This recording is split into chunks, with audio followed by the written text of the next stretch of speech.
महाभारत का प्रसंग जो बताता है कर्मों का फल इंसान के हाथ में नहीं है।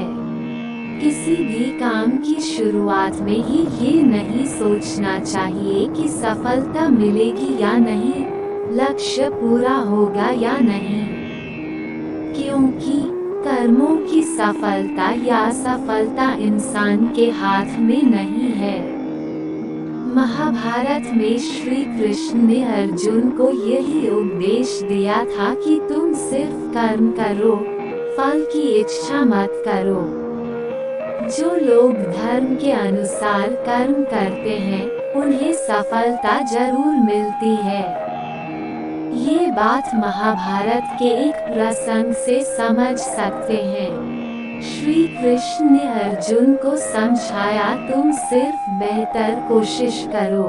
दुर्योधन सभी पांडवों को मार देना चाहता था, इसलिए उसने लाक्षागृह में पांडवों को मारने की योजना बनाई।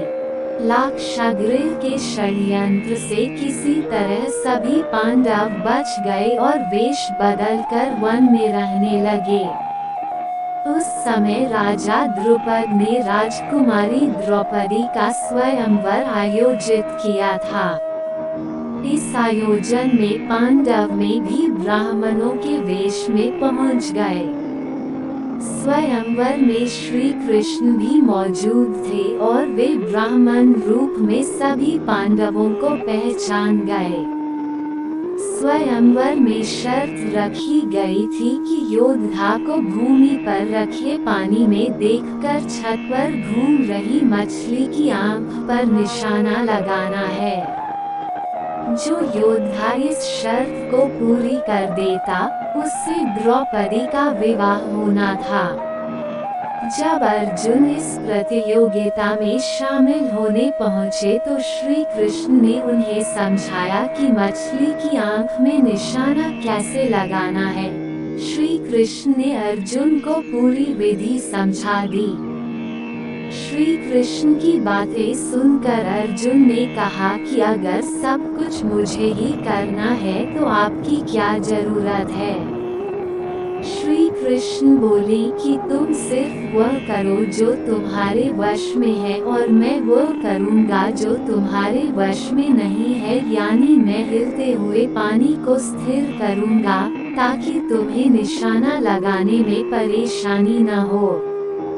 तुम सिर्फ बेहतर से बेहतर करने की कोशिश करो।